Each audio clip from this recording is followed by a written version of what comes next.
Hello and welcome back to another episode of Chronicles of War. I'm Alex, and let's take two of me recording this episode. Anyway, this episode was not at all planned. Time recording like a week and a half, 2 weeks prior to me recording this. No, week and a half, roughly. A week and a half before I'm recording this. I was in an antique store, which is what gave me and Guy 9, which gave me the topic for this episode, because this episode was not planned. I think I've mentioned it before, but currently I've roughly planned out the topics for all my videos up to like Veterans Day. It's probably gonna, with this now though, I've got technically like till after Veterans Day. Because this episode, again, was not planned. But, anyway, today's topic is based on something I got in an antique store I went to about a week and a half ago. Today, I'm going to be talking about the Women's Relief Corps. This is because I found a Women's Relief Corps medal at an antique store, and I proceeded to get it. It's what the thumbnail is going to be, theoretically, for this episode. Because why not? But anyway, so the Women's Relief Corps was chartered in July 25th and 26th of 1883 in Denver, Colorado. So yeah, it's older, it's from Civil War time. So it was originally the Women's Auxiliary of the Grand Army of the Republic. Not Star Wars. I'm not talking about Star Wars here. This is U.S. military, but like back to the Civil War. This is U.S. military stuff, but during the Civil War era, not Star Wars. So anyway, this was the first time that women were allowed to join the GAR, and the Women's Relief Corps' primary purpose was to preserve the memory of the GAR, so to help remember Civil War veterans and whatnot. So the first elected president was E. Florence Barker.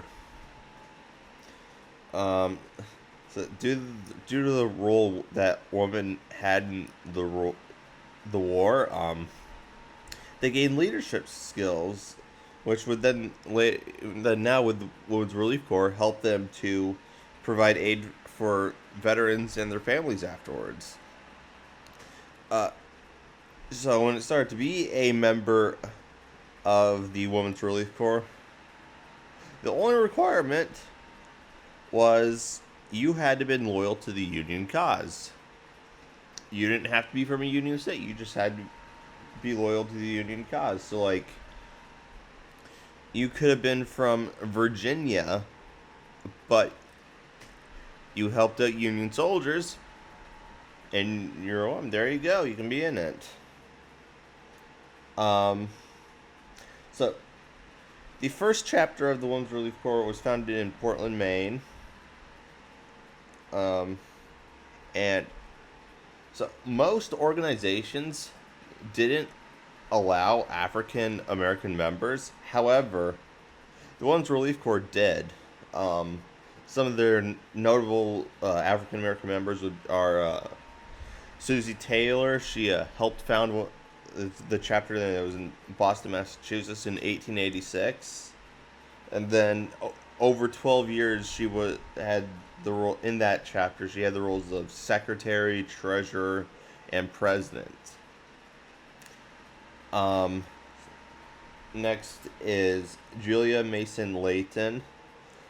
She was an advocate for the 1893 National Convention decision to give funds for African American Southern members to be more efficiently trained. And she helped to form the first all-black chapter of the Women's Relief Corps. Carrie H. Thomas. She was the official physician for the 1915 annual convention. And R. Adelaide Washington. She was elected president of a primarily white chapter. Now, here is... Now, I previously mentioned that their primary purpose was to preserve the memory of the GR. Well, here is their three main objectives. This is all directly copy and pasted from their constitution on their website. Section 1. To especially perpetuate the memory of the Grand Army of the Republic and its heroic dead. Section 2. To assist such veterans of all wars of the United States of America as need our help and protection, to extend needful aid to their widows and orphans, and to assure them of sympathy and friends. To cherish and emulate the deeds of all loyal women who rendered loving service to our country in her hour of peril. In Section 3. To maintain true allegiance to the United States of America, to inculcate lessons of patriotism and love of country among our children and in the communities in which we live, and encourage the spread of universal liberty and equal rights to all. And yeah, that's Women's Relief Corps. It's a bit of a shorter episode. I'm gonna realize I apologize for that. It's just because, it's more so just a it's not actually like part of the military. It's just an organization that helps like veterans. So although it's not directly military, which is typically what I make videos about, I still think this is a cool video to do. And it's all because I happened to find a Women's Relief Corps medal in a antique store when I went. And then I ended up getting it. It's not in the best. The ribbon on the medal is not in the best condition, but what do you expect? It's from 1800s. Again, some are in decent condition, but it's a shame this one isn't in the best condition, but it's still in one piece though. So that's a good thing at the very least. But yeah, like I said, that's the Women's Relief Corps.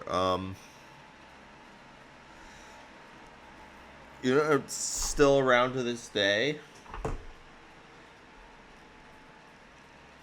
I'm pretty sure. At least according to their website, because you can still actively join it. But yeah. Thanks for watching, no. Well, yeah. Well, listening anyway. Again, I really appreciate it and whatnot. Because you're helping me. Because, supporting my videos helps to let other people know about this history. It's important for people to know it. And, yeah. So yeah, if you're watching on YouTube, then please do subscribe and like the episode and share it. Whether or not you're watching this on YouTube or not, please share this. Because it's important that, as many people as possible learn about this stuff. So if you know of anyone that likes, either military history or just history in general, share this stuff with them. For updates, because, for example of this episode, this is, like I mentioned previously, at the start of this episode, this is my second recording on this. Because the first one was corrupted, if I remember correctly. Yep. Because I couldn't hear anything when I recorded it. Well, after I recorded it. So, you want to know that stuff? Or you can either be, just have me subscribe to YouTube and check my community posts, But since those aren't very reliable notifications, you could always just follow the Twitter. Chronicles of War Twitter account. It should be in my YouTube. Should be mentioned on my channel page. But if you're on the SoundCloud, for example, it's at capital C Chronicles, capital OFF 44. But yeah, that's that do be this episode pretty much. Just again, consider liking and subscribing on YouTube is also, and also like have notifications turned on and whatnot, because yeah, that way, because although I do typically upload Wednesday mornings, it's not always at a consistent time. So yeah, because I know, for example, once classes start up again in the fall, I don't know if it's going to be Wednesday mornings it uploads that I upload it. I might, but we'll see. It'll be on Wednesdays for sure, hopefully, but I don't know if it'll be Wednesday mornings. It might be Wednesday afternoons once classes start, since I have classes and whatnot of a morning. Although not too early morning, but still, we'll see. But yeah, that's all I got for this episode. It's definitely a shorter one, but yeah. Again, though, of course, you've got anything you want me to cover for topic-wise, just because I've got episode topics planned all the way till Veterans Day, doesn't mean that, can't slip an idea into me, because even though I've got topics planned till then, I don't have an order planned on most of them. I've got a rough order planned for like 3 at this point, because but things can easily change, because this episode wasn't scheduled, so I can easily just change the order of some of my episodes. Plus, I'm not going to complain about having extra topics to talk about, because I just really enjoy both talking about this, and then when I research it, I end up learning stuff that I didn't know a lot of the time. But yeah, thank you all so much for tuning in to this week's episode, and make sure you tune in to the next week's. And until then, this is Alex signing off.